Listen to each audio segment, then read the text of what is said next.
The disappearance of Nicole Morin. Full name: Nicole Louise Morin, born April 1, 1977, is a mysterious event that took place at the end of July 1985 in Toronto, Canada. The 8-year-old girl vanished from her apartment in a high-rise building in the Etobicoke area, and her whereabouts remain unknown to this day. The case garnered widespread media attention, and the press revisited it multiple times between 2005 and 2015.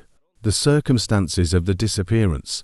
On July 30, 1985, Nicole left her mother's apartment in a 20-story residential building at 627 West Mall in Toronto.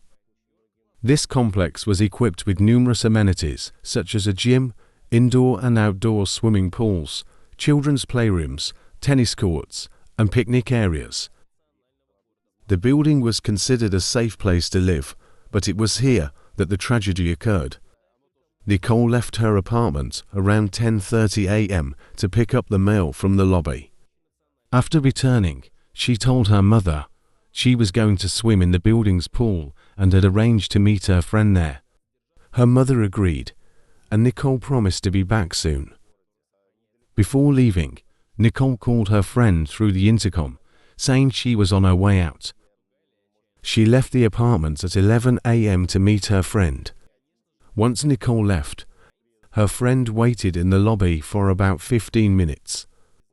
But Nicole never showed up. The friend called Nicole's mother again and asked why she hadn't arrived. The mother didn't think much of it at first, but soon became worried when Nicole still didn't come home. In the evening, when Nicole hadn't returned, her mother, Jeanette, contacted the police and reported her daughter missing. The investigation. The police launched an extensive investigation, which became one of the most intensive in Canadian history. Over 900 officers were involved, and within the first year, around 5,000 people were questioned. The police interviewed individuals with criminal backgrounds, especially those involved in sexual offences. Every anonymous phone call and letter that came in was investigated, even those from people with mental health issues.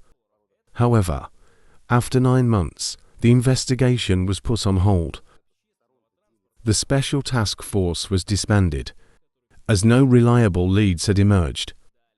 Despite this, the media and the public remained deeply interested, and Nicole's father, A.R. Morin, never gave up on finding her. He sent thousands of posters of her face around Canada and the world. A.R. Morin's role in the search. A.R. Morin, Nicole's father, dedicated his life to searching for his daughter. He organized fundraising efforts to support the investigation, published articles in major newspapers, and sent over 50,000 posters to police stations and embassies worldwide. A.R. personally traveled to various cities across Canada and the US to investigate leads. His efforts became an obsession, and this search dominated his life for many years. In 2007, after years of searching, Nicole's mother, Jeanette, passed away, never knowing what had happened to her daughter. A.R. continued to believe that Nicole would return and kept her belongings as a hopeful reminder. Developments in the 2010s. In the 2010s, the case drew renewed attention when Detective Melissa Yelishuk, who had been Nicole's best friend growing up and lived in the same building, got involved. The investigation was also taken up by a new generation of detectives. In 2007 and 2014, the Toronto police released a video reenactment of the events leading up to Nicole's disappearance. These videos showed Nicole leaving the apartment, entering an elevator, and disappearing. However, the police remain uncertain about the accuracy of these reenactments. Possible theories for the disappearance. One theory is that Nicole left the house voluntarily. In her room, a notebook was found with a note written several months before the disappearance. "I'm going to disappear." But despite this note, there was no real evidence to suggest that Nicole left of her own accord. Another theory is that Nicole suffered from amnesia. At the age of 8, she might have forgotten her past life and not recognized herself, even if she is alive and free.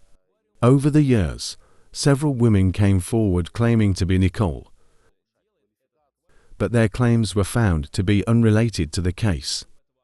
At one point, the police considered the possibility that A.R. Morin's brother, who lived in Quebec, might have been involved.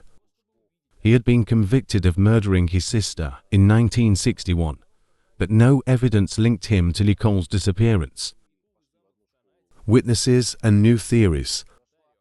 On the day of Nicole's disappearance, a witness claimed to have seen a woman in the building about 45 minutes before Nicole vanished.